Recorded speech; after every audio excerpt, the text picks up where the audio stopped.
Miguel. Saudações do coro dos anjos. Eu sou Miguel, príncipe e regente das milícias celestes. Recebam a minha paz, recebam a luz do coro dos anjos. Estou com vocês, nesse momento, não para responder às suas questões sobre um caminho de sua humanidade, mas, efetivamente, mais para iluminar um caminho de espiritualidade, um caminho de retorno para a fonte que vocês são, filhos da lei de filhos da luz. É-lhes prometido, nesses tempos reduzidos, poder retornar à sua fonte primeira, enriquecidos de experiências de sua encarnação, enriquecidos de suas peregrinações. Assim, eu venho perfazer a estrada de seu caminho, para iluminar e restaurar a unidade que é sua, no caminho para a fonte, no caminho para sua unidade reencontrada. Paz aos seus corações, paz às suas luzes. Nesse instante, eu deposito em vocês a potência de fogo de minha espada, em seu coração, e escuto as questões queridas aos seus corações, para permitir-lhes juntar-se à unidade, em toda a serenidade. Assim, eu acolho, em minha luz, as suas questões de luz. Então, eu dirijo minha consciência para vocês, para acolher as questões sobre sua estrada de luz. Questão: podemos conhecer nossa cor de alma? As cores de almas, as famílias de almas, são caminhos ligados às suas encarnações, às características de seus caminhos individuais ou de suas famílias, em peregrinação sobre esta terra. Todas as almas em retorno para a luz são da cor da luz, porque elas não conhecem mais a noção de família, a noção de cor, porque elas se juntam à unidade para cantar os louvores e a glória da unidade, os louvores e a glória da divindade. Assim, a alma no caminho despoja-se das famílias, despoja-se das cores para ir para a luz. Questão: pode-se contatar uma alma que se conheceu em sua vida, no curso de nova encarnação? Não. Quando vocês retomam um novo caminho na encarnação, quando retomam vida nessa realidade encarnada, nada subsiste da encarnação precedente. Apenas seres qualificados e despertos à dimensão divina reencontram a memória e, isso, de maneira, efetivamente, incompleta. É indispensável que a vida nova acompanhe-se de uma liberdade nova. Não é, portanto, possível entrar em contato, pela vontade, com essas almas. Questão: isso quer dizer que é preciso que aqueles que ficam esqueçam-se daqueles que partem? As pontes são cortadas, exceto ao nível de seu mental, ao nível de seu complexo inferior, através da lembrança e do apego.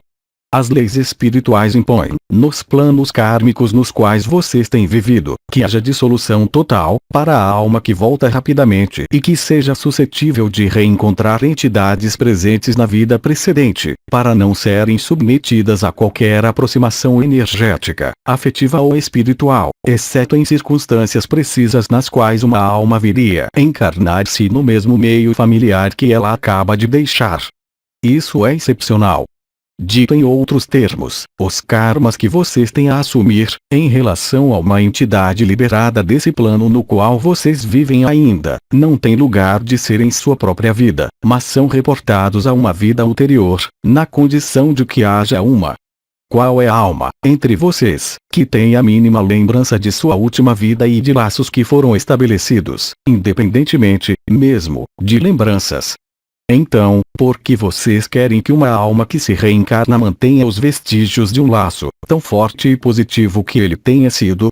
Sua memória, sua lembrança do amor portado ou recebido pertence a vocês, é suscetível de fazê-los avançar ou não, mas pertence a vocês. Não há ninguém do outro lado. Questão: como chegar ao pleno potencial espiritual? A primeira palavra seria a mestria, mas, através da palavra mestra, bem além, situa-se algo que está além do conceito de abandono: a renúncia. Renunciar a quê? Renunciar à experiência, renuncia aos apegos, renúncia, mesmo, à vontade espiritual de algo. Essa renúncia é abandono à luz, para além de todo apego, de todo condicionamento e de toda vontade pessoal, qualquer que seja. A mínima veleidade pessoal de realização, qualquer que seja, é um entrave à emergência de sua unidade.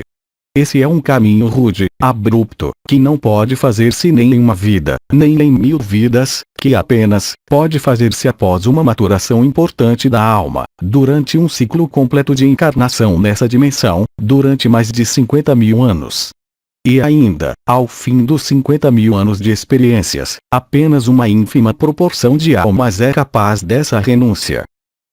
Questão: o que advém daqueles que não são capazes dessa renúncia? Eles recomeçam um ciclo, 2 ciclos, ou mesmo numerosos ciclos. Questão: isso é ligado ao Pai, que sua vontade seja feita? A ilustração da vida do grande neófito, para além, mesmo, desse sistema solar, da dimensão crística, a dimensão do pleno potencial espiritual, é ilustrada pela crucificação, pelo momento da renúncia final, o momento em que tudo se consuma, o momento em que nada mais pode vir entravar a vontade do Pai, da luz, que é fazê-los voltar em seu seio. Questão: parece que haveria uma aceleração de evoluções. Essa aceleração do retorno à fonte é-lhes conhecida por inúmeros elementos. Elementos ligados à mediunidade, elementos ligados às escrituras, elementos ligados aos ciclos que vocês vivem e à observação de seu espaço de vida. O conjunto desses elementos é a confirmação absoluta da fase de fim de ciclo e de emergência do novo ciclo. Isso não é em 100 anos, não é em 10 anos, mas é agora, e isso já chegou agora. Questão: é verdade que, a cada início de ciclo, existe uma idade de ouro? A idade de ouro corresponde ao nascimento e à emergência de um novo ciclo. Para aqueles que seguiram e acompanharam esse ciclo, esse é o caso, há 52.000 anos, quando da emergência de um estado de consciência. Esse é, agora, o caso, com a emergência de um novo estado vibratório. Questão: os grandes neófitos teriam concluído um ciclo e teriam voltado a ajudar a humanidade. Todo ser, todo Deus que acompanha uma grande respiração faz, necessariamente, o sacrifício, pelas vias da encarnação. Assim, é claro, muito altos neófitos, antes de percorrer o ciclo da encarnação, desceram de domínios etéreos de realização para sacrificar e acompanhar a criação deles. Eles são, portanto, seres iniciados, já realizados, já consumados, mas que fazem sacrifício para acompanhar e revelar a própria criação. Questão: onde nós estamos, nesse ciclo? Vocês estão, todos, no fim do ciclo. Vocês estão, todos, no momento de pronunciar seus votos de renúncia, se tal é sua aspiração. As escolhas já estão feitas, há 2 anos de seu tempo terrestre. A renúncia é algo que está além da escolha da luz ou da escolha da experiência da encarnação. A renúncia toca não a sua ascensão, mas a sua renúncia, a sua encarnação, que está além da ascensão. A renúncia é a crucificação e a ressurreição em outra dimensão, ilustrada, sempre, pela vida de Cristo.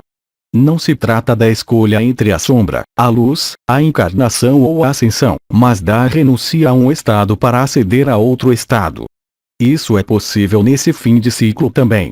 Passar do humano à nova raça, isso é uma escolha. A renúncia é passar do humano ao anjo. A sede de humanidade, portanto, de relações na humanidade, seja na terceira dimensão como na quinta dimensão. A renúncia necessita do abandono da humanidade para juntar-se às esferas dos anjos. É uma coisa falar de iniciado, em sua linguagem, ser realizado. É outra coisa abandonar a humanidade para juntar-se ao estado angélico. Questão: como saber se está no mesmo plano vibratório espiritual que o próximo? Essa interrogação faz intervir apreciações de valores que não têm lugar de ser. A completude de 2 almas não tem que estar amarrada a um nível pessoal ou a um nível espiritual. É uma experiência de completude. Como tal, ela se basta a si mesma e não requer valorização pessoal ou espiritual, porque ela está fora desse âmbito. Questão: é preciso renunciar, mesmo a toda a veleidade de desenvolvimento espiritual? Isso não pode ser colocado nesses termos. A renúncia não pode ser decidida como na paródia de algumas de suas ordens monásticas. A renúncia é um processo da alma, que não pode decidir-se em sua vida, contrariamente à escolha da luz ou da sombra ou da encarnação. Essa renúncia apenas pode ser conhecida no momento final, em que a alma reencontra a luz, e não antes. Questão: os anjos renunciaram. A maior parte dos anjos que acompanha a humanidade terrestre não conheceu, ainda, a encarnação. Eles os precedem, eles não os seguem.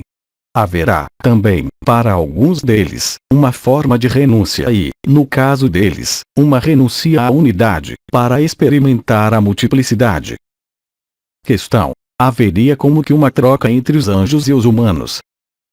Não é uma mecânica tão superficial. Não há lugar a tomar ou lugar a ceder.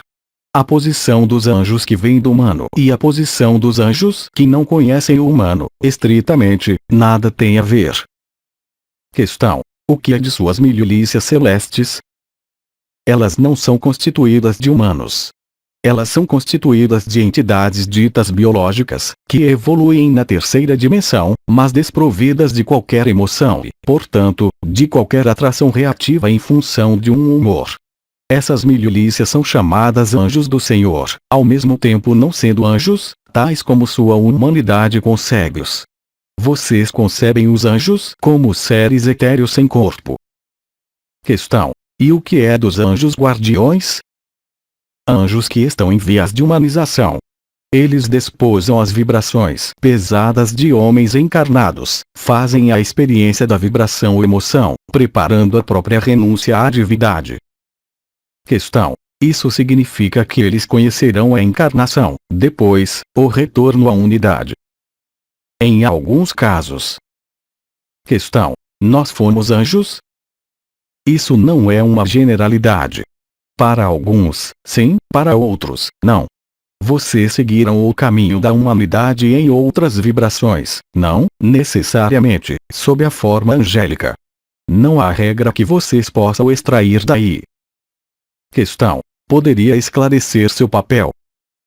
Meus papéis são múltiplos. O papel essencial, nesse fim de ciclo, é ver iluminar o que deve sê-lo. A iluminação que pode ser um combate contra a sombra. A iluminação que pode ser cortar laços. Questão: como se pode, o melhor possível viver, no cotidiano, essa fluidez da unidade? Contentando-se em viver cada segundo, cada instante de sua encarnação inclinado, em consciência, para essa unidade. Abstendo-se de fazer, de maneira consciente, pela palavra, pelo pensamento, pelo ato, qualquer violação de luz e de liberdade.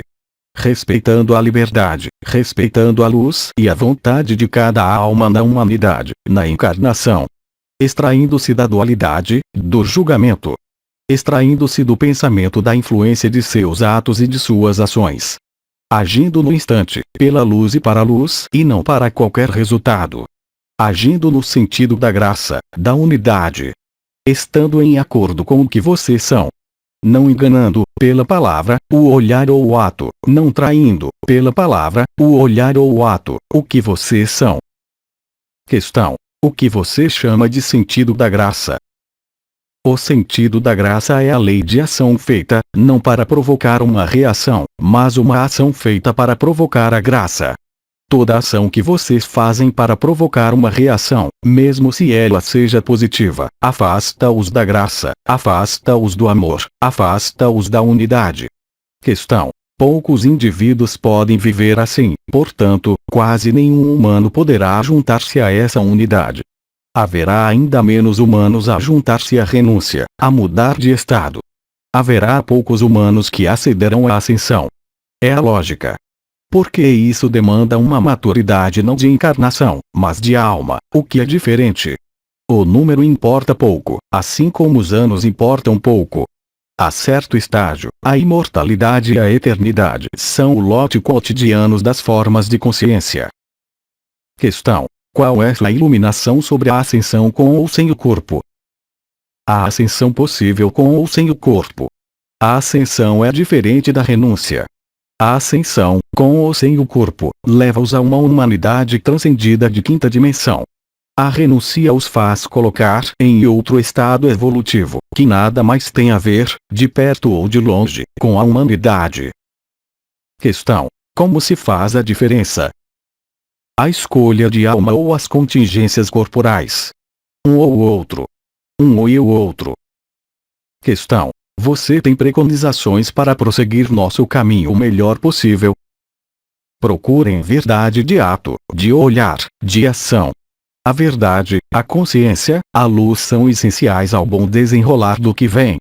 Busquem, a cada minuto, a cada inspirar, aproximar-se da verdade, aproximar-se de seu coração, ignorando os divisores que fazem parte de sua vida em encarnação e que lhes pertencem, suas construções mentais ligadas ao seu cérebro e não à sua consciência, as construções de emoções ligadas aos jogos de ação e reação, ligadas, elas mesmas, aos seus jogos sociais e afetivos.